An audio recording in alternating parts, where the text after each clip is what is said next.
Good morning, everybody in the Western States, and good afternoon to everybody in the Eastern States. Thank you for joining us today for the webinar on the Boosting Female Founders Round 2. So we have a few speakers involved in today's session. My name's Natalie Gillum. I am one of the Oz Industry Regional Managers Manager Network. I just want to let you all know that for this webinar, we have turned the chat function off. Due to the large numbers of people registered, we're unfortunately unable to answer any live questions. We will provide you with information at the end as to who you can specifically ask to have your questions answered. Also, hopefully this webinar will address many of the questions you might have. So at registration, many of you have put questions through. We will do our best to answer these questions as we go through this webinar, and any questions that we don't specifically answer, we will answer directly to you. So as I was saying, my name's Natalie Gillum. I work with Oz Industry. We are delighted today to also be joined by Dr. Jana Matthews. She is actually the chair of the selection committee for the Boosting Female Founders session. Jana will be able to provide you with some quite specific information around the merit criteria. I'll be covering the eligibility criteria. We're also very pleased to be able to welcome Cherie Johnson. Cherie is one of our Round 1 funded Boosting Female Founders recipients. So we'll be able to learn a bit about Cherie, her business, and how she was successful in the grant. Click. First off, I would like to start with an acknowledgement of country. So Oz Industry would like to acknowledge the traditional owners and custodians of the country throughout Australia and acknowledge their continuing connection to land, waters, and community. We pay our respects to the people, the cultures, and the elders past, present, and emerging. Today, I am speaking to you from the Awabakal people land based in Newcastle. So, like many government grants, the government releases what they like to say is objectives that they hope to meet by providing funding to businesses through these grant programs. Specifically with the Boosting Female Founders grant, the grant is aiming to address the barriers that many female founders face when accessing private sector investments in their innovative startup. It's aimed and targeted to help women entrepreneurs overcome the disadvantages they face by providing them finance and support in order to grow their startups. This is intended to have good outcomes for the economy through the increased diversity of startup founders, which has good economic and social benefits. For the Boosting Female Founders grant, this is now round 2. Round 1 obviously closed a while ago. This process is through a 2-stage process. Grant recipients are asked to initially provide an expression of interest to be then determined to be eligible, competitive to submit a stage 2. Today, I'll focus predominantly on what is required for the stage 1 or the expression of interest.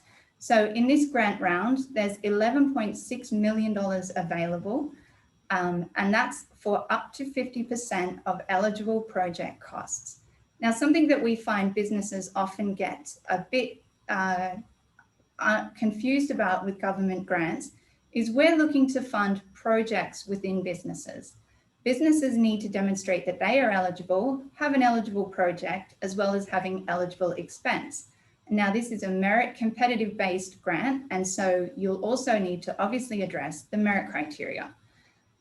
We would also like you to keep in mind that round 1 of the Boosting Female Founders grant received 2,200 expressions of interest. 51 of those grants were ultimately funded. So it is a very competitive grant process, and you do need to make sure that you are not only eligible, but also competitive to pursue the opportunity through the grant. So for this grant, up to 50% of your total eligible project expenditure may be funded. The minimum grant amount is the $25,000 with a maximum grant of $400,000. Now, this is unless your business is identified as one which has additional disadvantage, which are businesses located in regional areas, Indigenous owned, founding members being a person with a disability, or one of your founding team members has migrated to Australia as a refugee or humanitarian entrant. In these cases, you may access up to 70% of your eligible project in grant funding. Now, if you look at the customer information guide, as well as the frequently asked questions online at business.gov.au, you will identify the kind of evidence that the government requires you to submit with your expression of interest to demonstrate how you fall within one of these categories. The matched funding, so at a 50% grant ratio, the business obviously is going to need to provide up to 50%, or in the other case, the additional only 30% towards the grant funding. This must be cash, it cannot be in kind. At the stage of the expression of interest, you're not required to provide evidence that you have the match funding, but obviously, based on the timelines, you are eventually going to need to provide that evidence. So keep in mind and how you are going to match your funding, and we encourage you to seek investment from investors or industry partners in order to match this grant. Now, with many government grants, including this one, you can't match a federal government grant with a federal government grant. You will need to find your own cash contribution, but up to 10% of the total project costs can be derived from local or state government funding.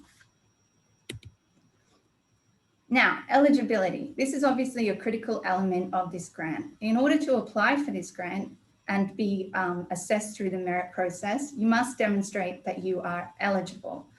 Now, the first criteria is that you are a female-founded, majority-owned and led by women startup. Now, I'll spend the next slide talking in a little more detail about our definition of a startup, but just to clarify, majority-owned and led by women requires that at least 51% of your business is owned by females and at least 51% of the founding team or the senior managers, are women. You must also have an ABN and be one of the entities defined there, being an incorporated entity in Australia, a partnership or a sole trader. Now, as I said, we have quite a specific definition of a startup in this program. If you look in the glossary of the customer information guide, you will identify that it defines a startup as an early stage, innovative or disruptive business that is scalable and working on a new or novel product, service, or has a different business model. Businesses are also required to be at least at technology level 6, which I will provide you more information on later. But in general, we're looking for businesses that have novelty, innovativeness, and the ability to scale in both domestic and international markets. This will require that you can identify that your product, service, or your business model is new to the industry, new to Australia, or new to the world. We're looking for you to describe how your offering is considered to be different or significantly improved compared to others that are already available, and you will need to demonstrate that you have the capacity to scale into global and domestic markets. Scalable means that with limited resource, you're able to grow your business very quickly. Now, within the grant guidelines, as I said earlier, we're looking for eligible projects with eligible activities and eligible expense. You'll note in the grant guidelines that there are some definitions around some eligible activities that you can undertake as part of this grant program. These might include developing new software or apps, launching or scaling your products, developing marketing for your new product, purchasing some equipment that will enable your growth, expanding into new markets, improving your management board, or any relevant professional development or training.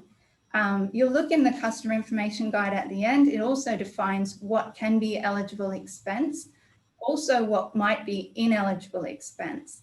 Pay particular attention when you're formulating your project to make sure that your project activities and the expense allocated to those activities is also eligible.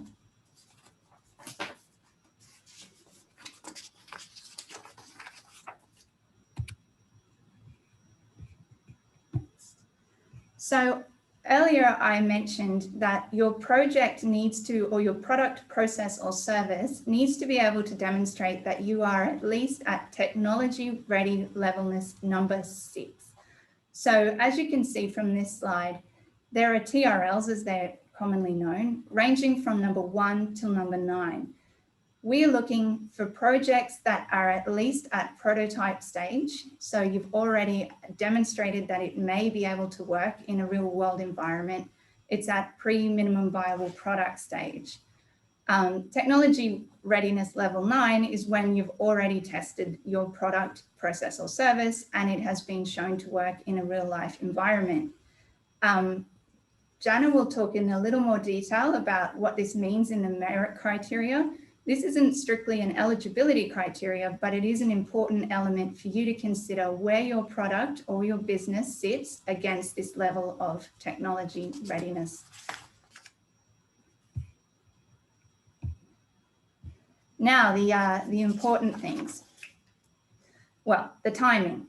So, as I said, this grant is going to be administered in a 2-stage process. Businesses first need to submit an expression of interest to our settles industry through the business.gov.au website. The expressions of interest close on the 22nd of April at 5 p.m. and that's Eastern Standard Time. So for our Western states, you do need to consider the time difference when submitting. The expressions of interest are currently open, as I said, up until the 22nd of April. Applicants that have demonstrated eligibility will then be provided to the Independent Assessment Committee to be ranked or determined who's likely to be competitive for the grant process. The eligible and meritorious applicants will then be invited to submit a stage 2 application. You need to keep in mind that this is unlikely to occur before July 2021. Following that, businesses will be obviously working on a stage 2 application, which again will be assessed and go to the committee to be recommended for funding. What you need to keep in mind is that the earliest start date of projects isn't expected to occur before November 2021. So this means that you cannot incur expense or commence your project until the time that the Commonwealth has written a letter indicating that you've submitted a complete and eligible application for the stage 2. So make sure that the grant commitment matches your timelines. Also, I encourage you, while we are only looking at expressions of interest at this stage, the merit criteria and the requirements that a business is going to need to submit as mandatory attachments for the stage 2 application is included in the customer information guide. When preparing your expression of interest, make sure that you will be able to fulfill the requirements of a full stage 2 before investing a lot of time in your expression of interest. Okay, so that's my side of the presentation done for now. I would like to now invite Jana Matthews to discuss with you the competitive element of this program, which is the merit criteria. Thank you, Jana. And thank you, Natalie. So I am the chair of the selection committee, but I am not an employee of the government. None of us on the committee are. We all have our various day jobs. In my day job, I am the director of the Australian Centre for Business Growth and ANZ chair in business growth. So I've worked with a lot of growth companies, as have my colleagues on the selection committee, and we have all had companies of our own. So we have all walked in your shoes and we understand what's required to scale. So as Natalie said, we had over 2,200 applications. And when we actually got down to being able to review ones that met all the eligibility criteria, it was less than 1,000. And then even so, we only picked 52. So there's a huge gap between people being interested and thinking they would actually be applicable and the actual people who are awarded the agreements and the money. So we wanted to spend a little time talking about that. Natalie, I can see you on screen. Are you able to see me on screen? Yes, good, excellent. So the second reason why we wanted to do these webinars is to make sure that people understand what this program is about, so you don't spend precious time if you're not eligible, or that you do spend time listening so that you can get eligible for future years, because this program has another 3 years to run, so you can be getting yourself eligible and in line. So when we look at whether it's the expression of interest or a more full-blown description of these criteria, I want to talk a little more detail about them and help you understand what we'd be looking for as members of the selection committee. The first is the program is boosting female founders. It's not encouraging, it's not supporting, it's boosting. That means we want to give you a chance to actually scale up and grow quickly and get to those international markets in ways that you might not have otherwise. Part of it is by the money, part of it is by some mentoring that we're able to make, part of it is by the requirement that you co-fund this with someone else. So this gives you an opportunity to approach other investors and say, I have money that's non-dilutable. If you will invest in the company, we can have a larger pool of money to do the things we need to do to be able to scale up. So we think this is actually a leverage point for you, the way they've structured the program. So you have to tell us, because we can't get inside all of your heads, you have to tell us how this is going to help you scale and expand, because boost is what this is about, first and foremost. So how is it going to assist you, first of all, in removing the barriers that you currently have? Barriers could be not getting to the right markets, not having the right advisors, not having the right mentors or the right management team, or whatever it is that you need that you have found that you can't get, and it's been a barrier to you.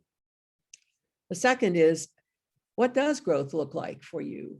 What is your vision of what it is that you want to be? How big would you grow? I mean, if you simply want to add another 2 or 3 offices in your state, that's probably not what we're looking for. We're looking for national, international expansion. We're looking for a company that, if given a little bit of money and some mentoring and some, what we call intangible assistance here, by simply having been chosen in a national program, that gives you a chance to leap forward.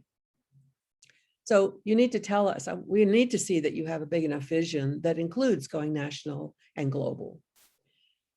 And then, of course, are you actually ready? Do you have something that actually could go in the space of this project that we'd be funding, that is ready enough to be able to go national or global? And that's where Natalie talked about the TRLs. When we talk about at least level 6, that's at least a prototype or alpha, minimum viable product that then you've tested, you have customers, you have somebody who says, I want to use this, I like this, this is a great thing. The point is, the fact is, you're going to be competing with a lot of people who are farther along that TRL scale. They're actually going to have products that are ready to take to the market. So if you're only at 6, think really hard about whether or not and how quickly you're ready to go down to 7, 8, 9, because there will be applicants who come who are on 7, 8, 9, who will be applying for money, and you'll be competing with them. So as I said earlier, you may want to be listening carefully in terms of what you want to do over the next couple of years to position yourselves to be a really attractive grant applicant. Okay, so this is how ready are you to go to the market? What does growth look like? Do you have a big vision of what you want the company to be and how it could be there? And then what are the barriers that you're currently facing? Is it people? Is it talent? Is it market? Is it mentoring? Whatever it is. Natalie, would you just click ahead for me? I don't think we've shared the screen here. Whatever. Thanks. Okay, the second is, we know from our experience, those of us on the selection committee, that it's not just the product. It's about the person and the team's capacity to take the product to the market. And so we're looking at your capacity and the capability within your organization and your current resources available to actually grow. And that means we're looking at you and the team. What is your experience in growing a company in the industry that you're moving into, marketing and taking a product to market?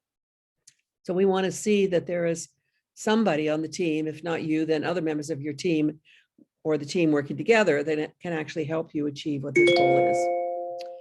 Second, if you have already received funding from some external source, and we certainly encourage that. We've had people who have already been venture funded, angel funded to come in. Let's tell us how much you have and a little bit about who is it, who has funded you, and how long ago, and what's the money that you have available, what are you using it for?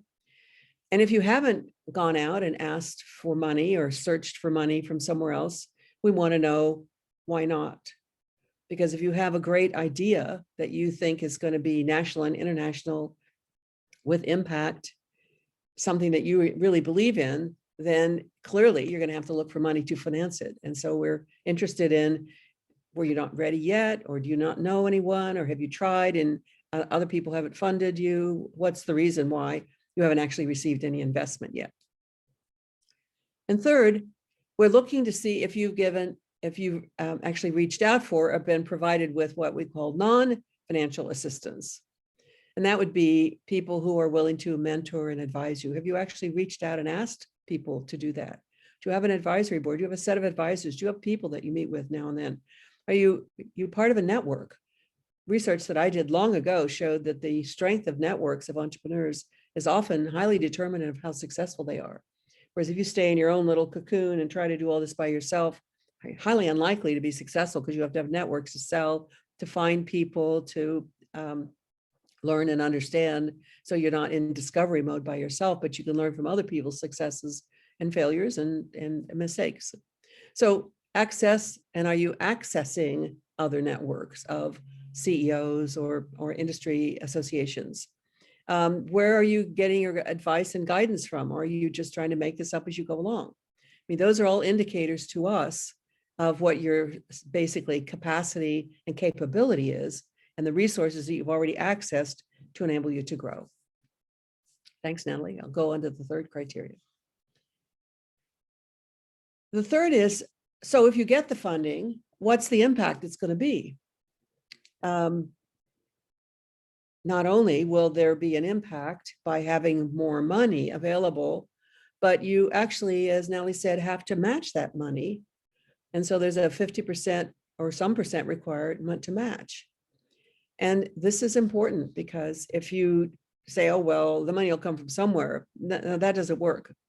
We're actually looking to see, do you have money on your balance sheet? Do you have reserves? Do you have money yourself that you're willing to put into the company to match the money? Do you have money already from angels or ventures? Do you have such a significant cash flow that you're going to have net cash flow? You have, and again, profitability that's going to be able to fund this.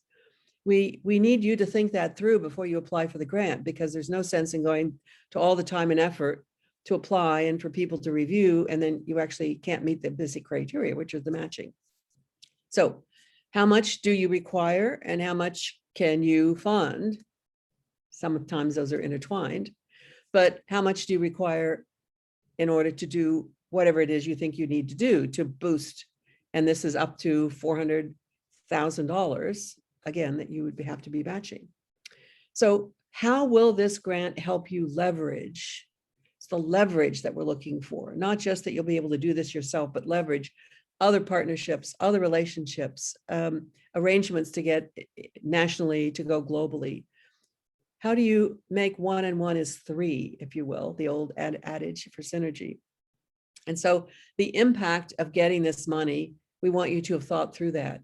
Sometimes the impact is actually getting the money to be able to do it, or maybe it's getting the money to be able to hire the people that you need to form your executive team. Or maybe it's the money that you need in order to move into those global markets that you've been trying to get into, but you haven't yet had enough money to do the marketing or set up the office or whatever. Or maybe it's the final enhancements on the product so that it is then ready for going from 8, 9, whatever the TRL levels would be that will really enable you to go to market with an amazing product. We would look at applications, and I'll sort of share with you some of the thoughts that we had as we reviewed the applications.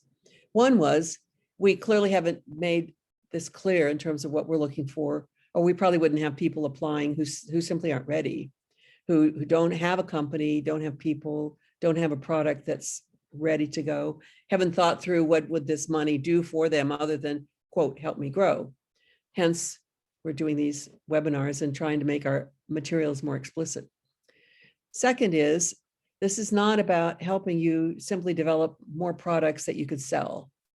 I think one of the disappointing applications would be from someone who wanted to order new product that she could sell, which would be a double-sided doormat, which had happy holidays on one side and welcome on the other. Or that people are just wanting to open another office just like their current office, only in another city. I mean, that's not what we're looking for. We are looking for innovative things that will actually expand the business and enable you to grow, enable more women-owned companies to grow, and clearly enable more people to be employed. We are interested in that for Australia's sake. So if we were to look at the next slide, thanks, Natalie. We were to look at the questions that we want you to ask yourself before you submit the application. The first is ask yourself that cold, hard, rough, unvarnished finish question. Am I really eligible? Now, we have a website that you can go to. You can find a lot of things on the website, the BFFI website, but I think Natalie ran through it very clearly. I mean, a startup is defined as an early stage, innovative, disruptive business that is capable and scalable, and it's working on a new or very novel product, and it's going to perhaps be a different business model. Those are the things we're looking for. Scalable means it can grow quickly. It's on the cusp. It's ready to scale and grow quickly, nationally or globally. So you have to be honest with yourself. The second is, have you started the project? Have you started whatever it is that you're doing? One of the applicants that we funded was someone who has been in the printing business, and she saw a need for printing more signs that you put on buildings that people could read with Braille. And so she had done the homework. She had looked at what those were, how much they cost, what the different ones would be, and which one she particularly wanted, and where some of the markets were that she could sell into. She already had a business plan around that. And we thought that was exactly the kind of thing that we're looking for, a way to expand the business. And this one piece of equipment, the right equipment, because she had done the market research and she understood who she was going to sell into and what the requirements were, this would enable her to boost her business. It doesn't all have to be sort of going global immediately, but it has to be going global on your long-term plan. But another business that I thought was really unique was sort of an Internet of Things, where they did sensors inside water pipes, because of course there's huge expense in cities when water pipes expand, or we don't know that there's a leakage, you lose a lot of water. And so being able to track just before they're ready to burst, or even if there's a little trickle, being able to know exactly where to dig in the street. I thought this was great. I could see immediately national, international applicability. So they had the product, they had it tested, and they were testing it, and they had a customer that said, if this product does what we think it will, we will definitely co-fund the amount of money that they're asking for. So they had a customer and somebody who was willing to actually co-fund the copay. So that was great.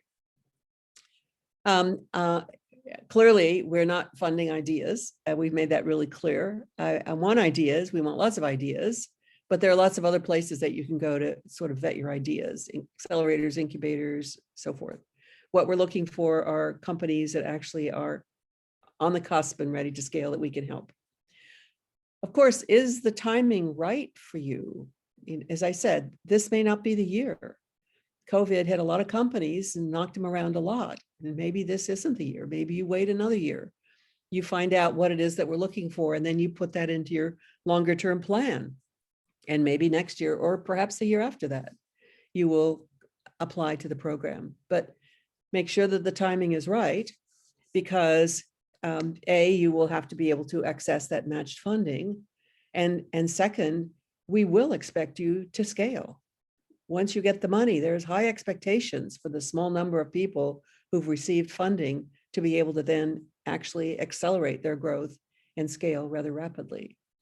So this is one of the questions that you have to step back and look at yourself and look at your own company and say, is this the right time? Am I ready? Is the company ready? Do I have the people in place, or will this grant money enable me to get the people in place that then I can really take off? Thanks, Natalie, for the next. And I think this will probably be my last slide, and then we can have a conversation, you and I.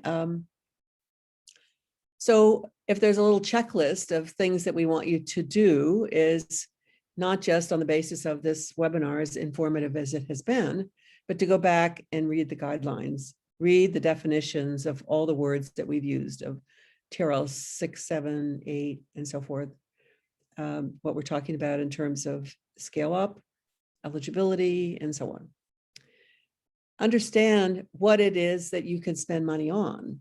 Now, there are some things that are allowed and some things that are not allowed. And rather than go through that laundry list here, we suggest that you go to the website and look at what's listed there in terms of allowable and not allowable expenses.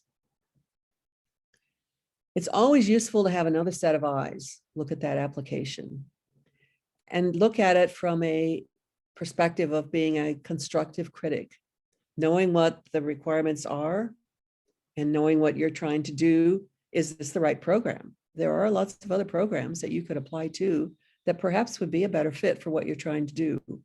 Or if you think this is the one, then make sure that you are actually ticking all the boxes and hitting all the levels of requests for information that we've asked for.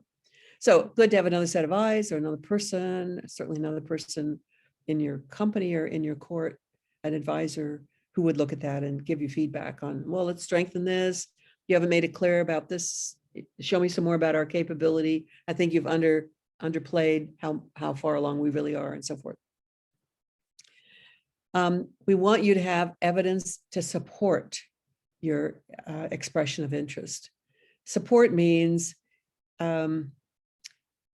show us that there is customer feedback on what you're talking about.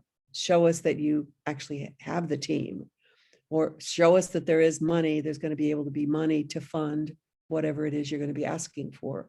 Show us that there is actually a market for what you're talking about. Give us some evidence so that we can see that you're making evidence-based decisions about how to grow your company. It may just seem like an expression of interest is an easy thing to put together, but actually it does take time, and it should take time, because this is one of those processes that enables you to think through a lot of things about your company. So in some ways, it may be a catalyst for you doing thinking that you hadn't been doing before, and that's good. But that means that will open another door and another door and another door. And so don't wait till the last minute.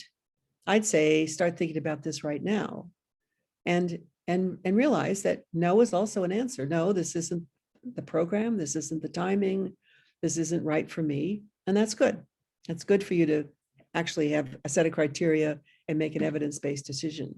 But if it is interesting and you are in a situation where not only would the grant help you, but it would boost you by making you think of a whole new set of things that you hadn't thought you could think about before, because maybe there hadn't been funding to do it, then start on it, I'd say today. Because as Natalie said, if we started this webinar on time, applications will definitely close on time at 5 p.m. Eastern Standard Time on the 22nd of April. So we talked about what happens if you are successful. Well, what happens is all these applications, expressions of interest will go in and they will be reviewed. And that's quite a process. So we really, really want you to put them in if you're really eligible. And if you're not eligible, then wait or don't put in an application, because it takes quite a bit of time. We spend a fair amount of time reviewing applications, whether they're expressions of interest or actual applications. So whatever number is, we'd expected probably 300 or 400 and got 2,200. So that was a bit of a shock to the system, but we all rolled up our sleeves and did what we needed to do, because we're all committed to women-owned companies. We would actually prefer fewer applications that are absolutely the ones that are on target. But if there are lots and lots of women who think they are on target, I wouldn't want to discourage you from applying either. We review the applications, then we decide which ones we think have the most potential to grow, to scale, to go global, to go national. The technology is the farthest along. And that's where it's not just that you're eligible, it's are you competitive compared to everybody else who's applied for the grant.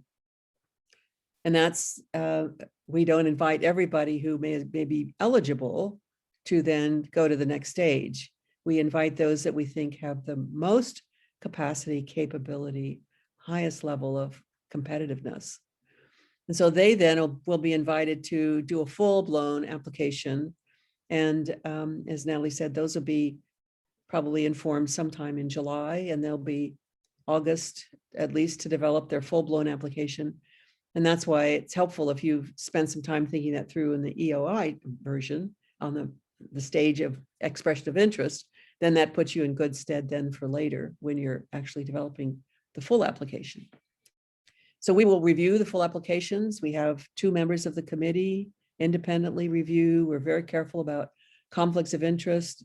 Anybody that we might have known, talked to, heard about, we declare, and we do not review their application. So you really do get a fair go, if you will, in terms of people reviewing your applications.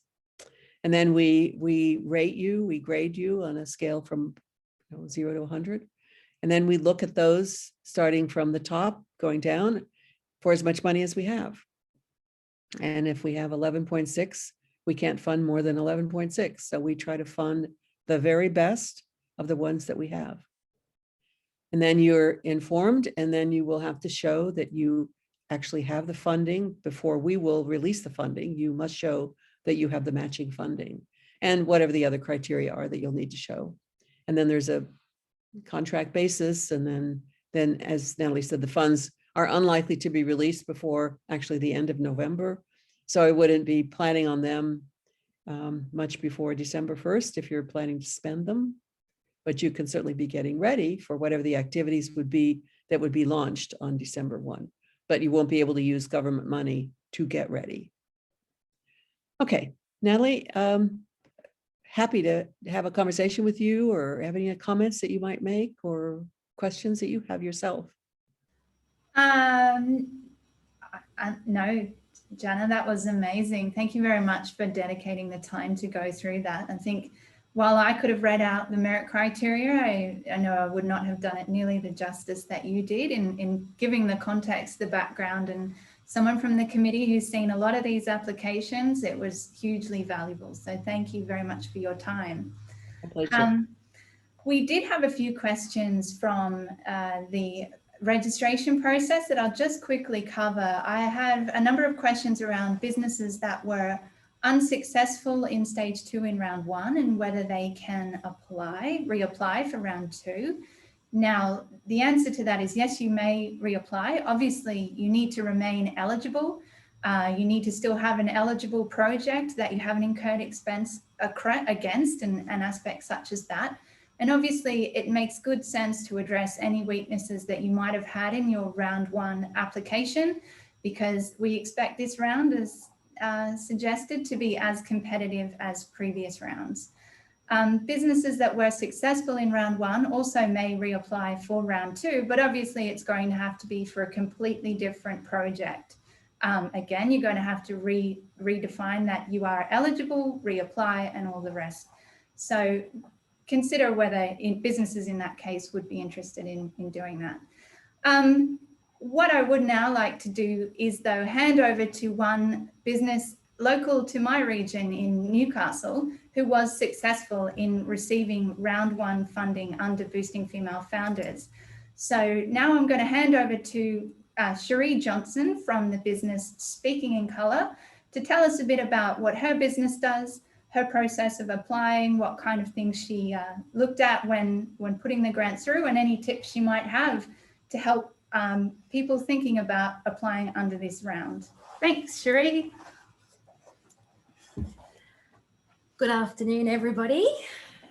Thank you for your time. I'd like to acknowledge that we're all signing in from many different Aboriginal countries from around Australia. And I acknowledge your old people from where you're from. And I thank you as women in business who are making a difference in the environment, the community that you're working in.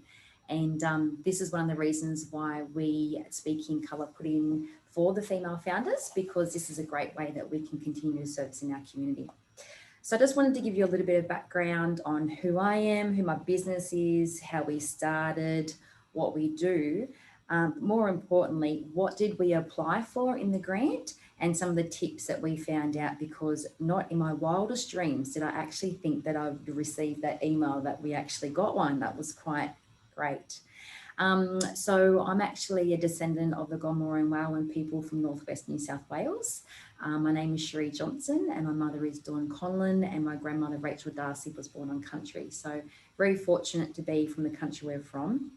I'm a daughter, I'm a sister, I'm an auntie to mum. I've got 2 children of my own, so I understand the juggle of work-life balance. My background, teacher, artist, curator, and researcher. But first and foremost, and this is what business has always been about for me, it's been about community, how to be an agent for change. So Speaking in Colour, we're 100% owned and operated Aboriginal business, which I'm thrilled with. We are 95% women run. So that's no small feat. I think we need a little bit more diversity in our business, actually.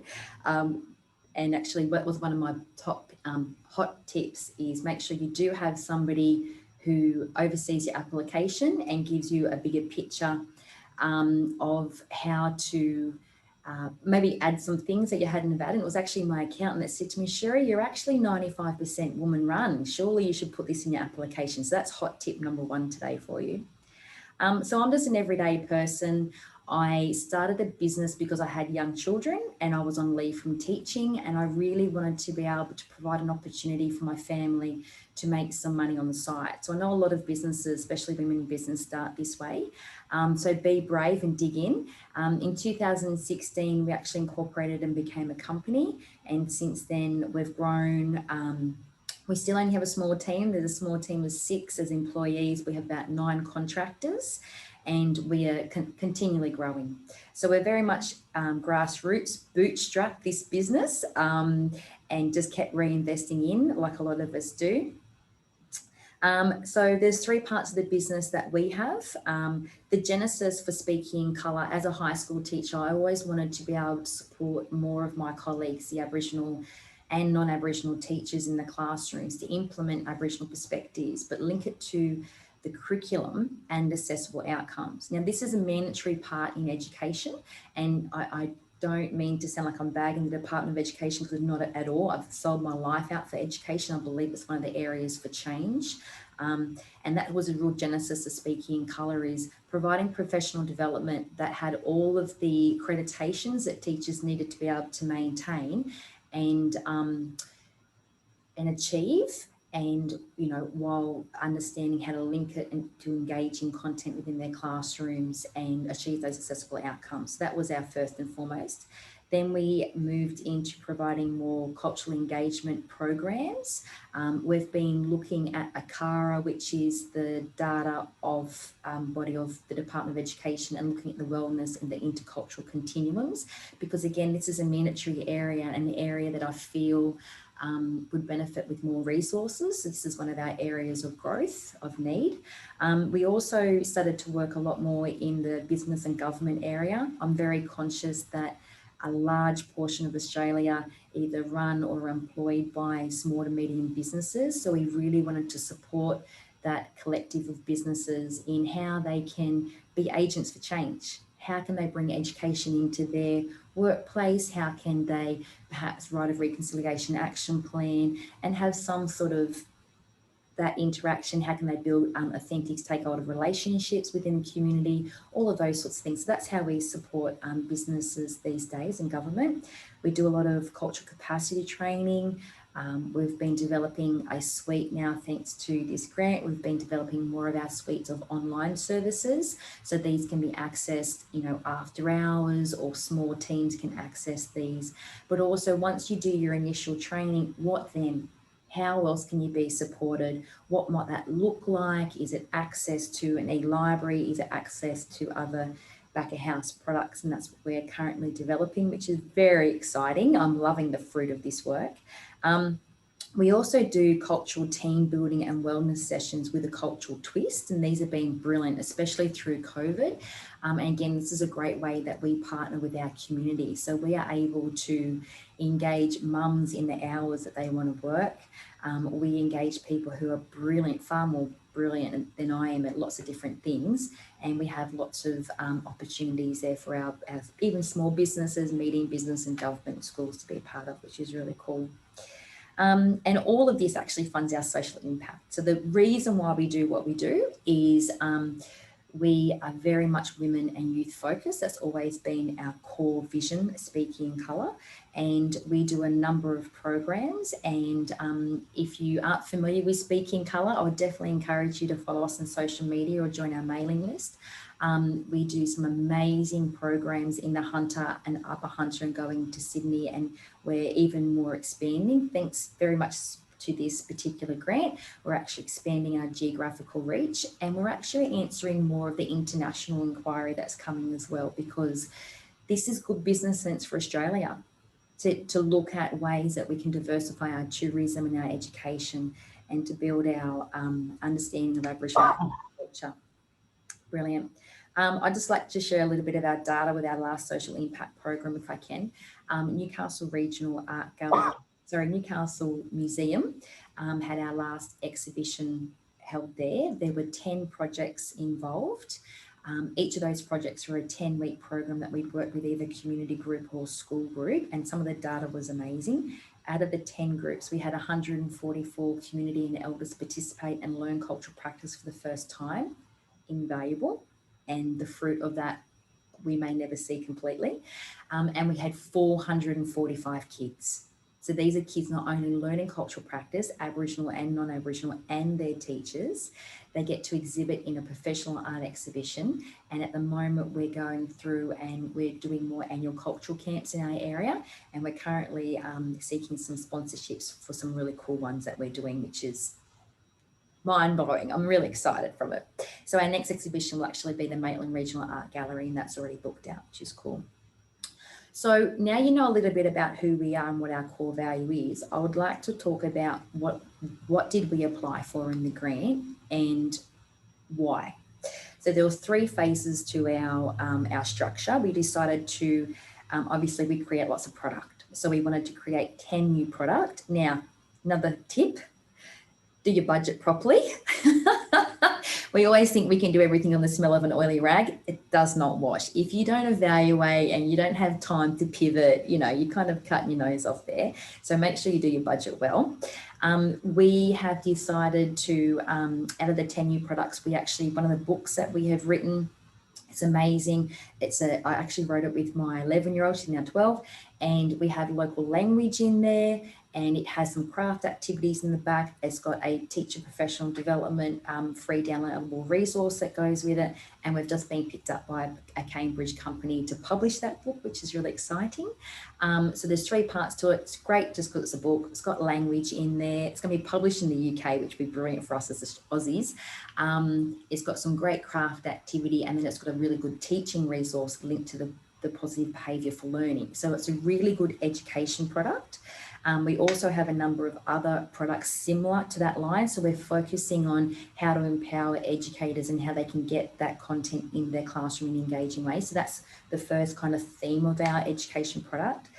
The second theme of our educational products is how to support businesses and educators and just the everyday people who do cultural capacity training or cultural awareness training.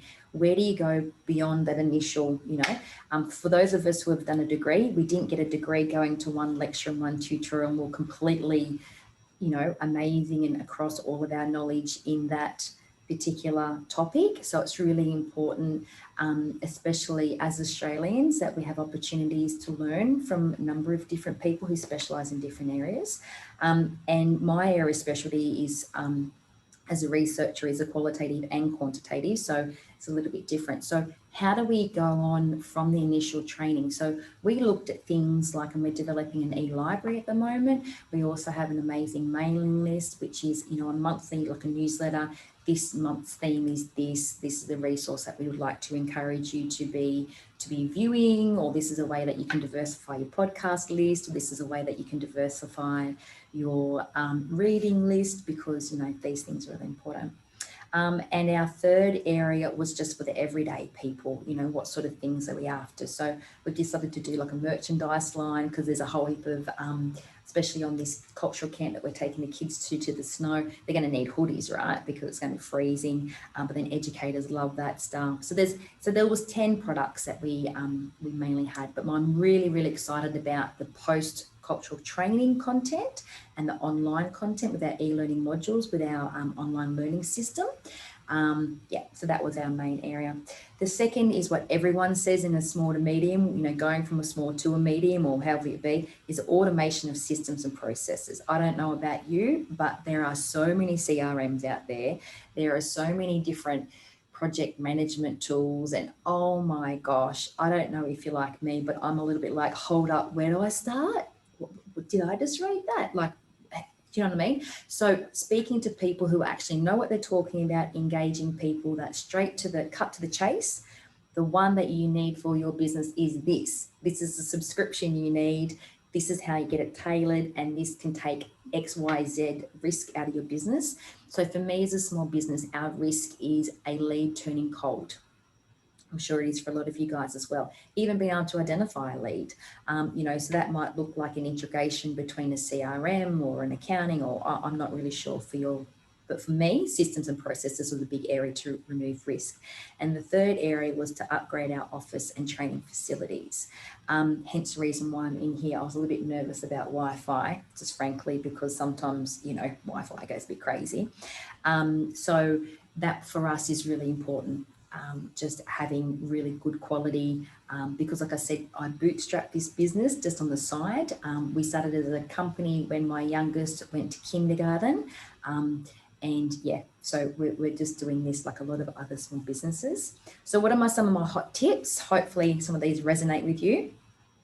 If you're anything like me, it's really great to get the post-it notes out and brainstorm. Look at your criteria, chunk it down. Note the word count. Note the word count. And there's often different dots within that one.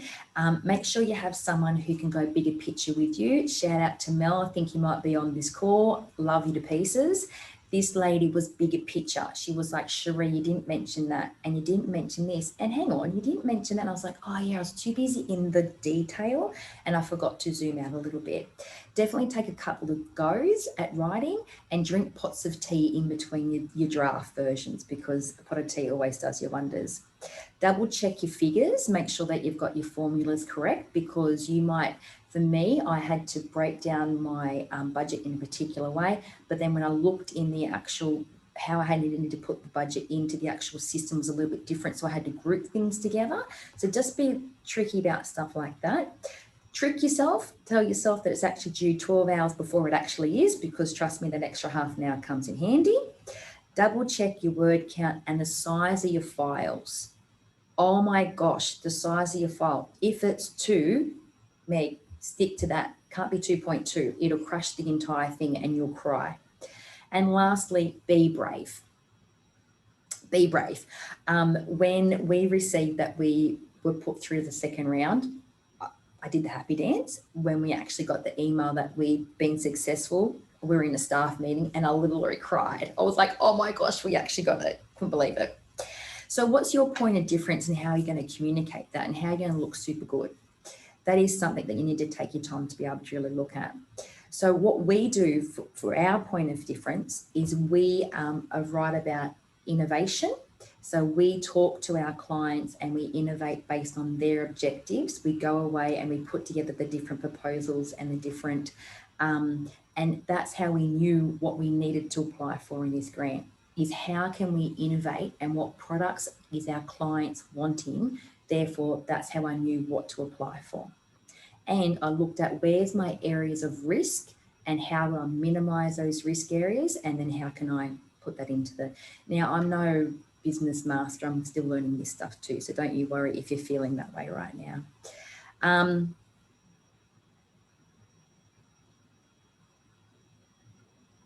clearly I can talk under wet cement. I'm pretty sure though I might be getting the wrap up here a little bit.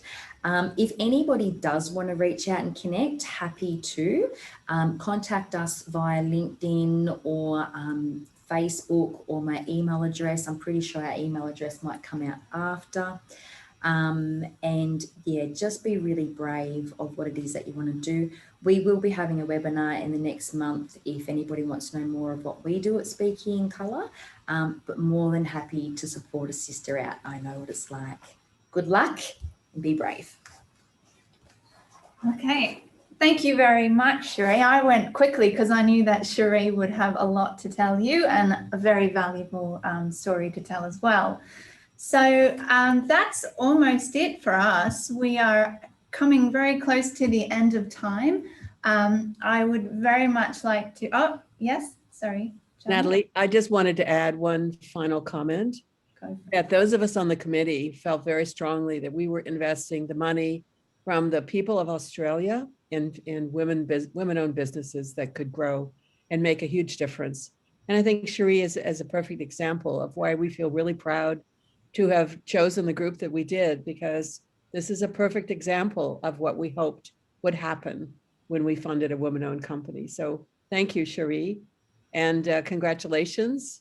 And I don't think it's telling a lie that when we actually looked at the list of $11.9 million in women-owned companies, all of us had a little tear in our eye and said, we are really hoping that they will help all of Australia become what it should be and how strong its economy can be, because women are amazing and their companies should be supported. So thank you for proving us right. I think you've just made Cherie cry again. So I'd like to thank again everybody for joining us, and particularly you as well, Jana. Very much appreciate the time and the insight that you've been able to provide the businesses looking at applying for this grant. And again, thank you to Cherie. So that you're all aware, we have recorded this session. The webinar will be uploaded most likely on the business.gov.au website after Easter with a transcript. We will follow up with an email to you all though. As I mentioned, if you have any questions, would you please contact the call centre at business.gov.au in the first instance, phone number 13 28 46. And don't forget, applications, the expression of interest close on the 22nd of April. So thank you very much, everybody, for your time again. Best of luck with the grant application and have a lovely Easter break. And thank you, Natalie. Well done. Thank you very much.